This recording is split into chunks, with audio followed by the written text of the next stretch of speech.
आखिरकार महाराष्ट्र के सत्तारूढ़ महायुति गठबंधन ने रविवार को अपना मंत्रिमंडल विस्तार किया।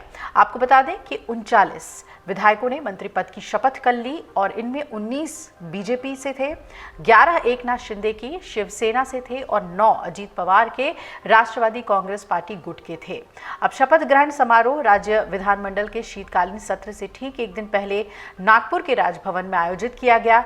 राज्यपाल सीपी राधाकृष्णन ने विधायकों को शपथ दिलाई, लेकिन इन सब के बीच एकनाथ शिंदे और अजीत पवार ने कुछ ऐसा कह दिया कि उनकी बातों से साफ हो गया कि उनके खुद के मंत्री ज्यादा दिन तक मंत्री नहीं रह पाएंगे अगर उन्होंने एक शर्त पूरी नहीं की। अब आइए इसके बारे में आपको बताते हैं कि कौन सी वो शर्त है। असल में मंत्रिमंडल में कुल 18 नए चेहरे शामिल किए गए हैं, जिनमें से बीजेपी से 7 चेहरे हैं, शिवसेना से 5 और एनसीपी से 6 नेता पहली बार मंत्री बने हैं। हालांकि विभागों के आवंटन को लेकर सस्पेंस जो है वो अभी भी बना हुआ है। मुख्यमंत्री देवेंद्र फडणवीस ने कहा कि विभागों का वितरण अगले 2 से 3 दिन में हो जाएगा। इस बीच कुछ वरिष्ठ नेताओं की अनदेखी से असंतोष भी सामने आया है। इस स्थिति को नियंत्रण करने के लिए महायुति में तय हुआ है कि मंत्रियों का कार्यकाल जो है वो रोटेशनल होगा। यहाँ हुआ ये कि शिवसेना सुप्रीमो और उप मुख्यमंत्री एकनाथ शिंदे ने अपने मंत्रियों को 2.5 साल के कार्यकाल की सीमा तय करने के लिए कहा। साथ ही उन्होंने ये भी स्पष्ट किया कि जो मंत्री अच्छा प्रदर्शन करेंगे उन्हें ही आगे बढ़ने का मौका मिलेगा। दूसरी ओर अजीत पवार ने अपने मंत्रियों को और भी सख्त चेतावनी देते हुए कहा कि अच्छा प्रदर्शन नहीं करने वाले मंत्री 2.5 महीने में ही हटा दिए जाएंगे।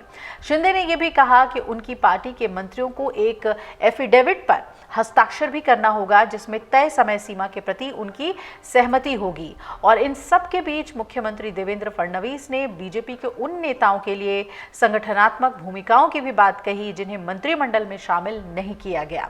उन्होंने कहा कि उनकी सरकार संविधान का सम्मान करते हुए महाराष्ट्र के तेजी से विकास के लिए काम करेगी। विपक्ष द्वारा सरकार को ईवीएम की सरकार कहने पर उन्होंने पलटवार करते हुए कहा कि ये सरकार हर वोट का सम्मान करती है और महाराष्ट्र की जनता ने इसे चुना है।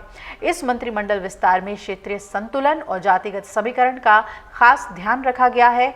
पश्चिमी महाराष्ट्र से 9, उत्तर महाराष्ट्र से 8, विदर्भ से 7, मराठवाड़ा से 6 और मुंबई ठाणे से 4 मंत्रियों को मंत्रिमंडल में शामिल किया गया है। हालांकि इस विस्तार के बाद शिवसेना और बीजेपी के कुछ विधायकों ने अपनी नाराजगी भी जताई, लेकिन महायुति ने नेता इसे संगठन और सत्ता के संतुलन के लिए जरूरी कदम बता रहे हैं।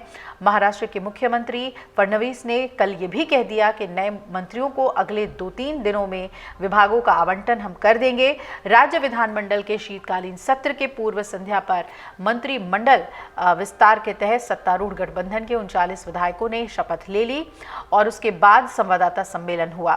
फडणवीस ने कहा कि महायुति के सहयोगी दलों ने मंत्रियों के कार्यकाल के दौरान उनके प्रदर्शन की ऑडिट कराने पर भी सहमति जताई है।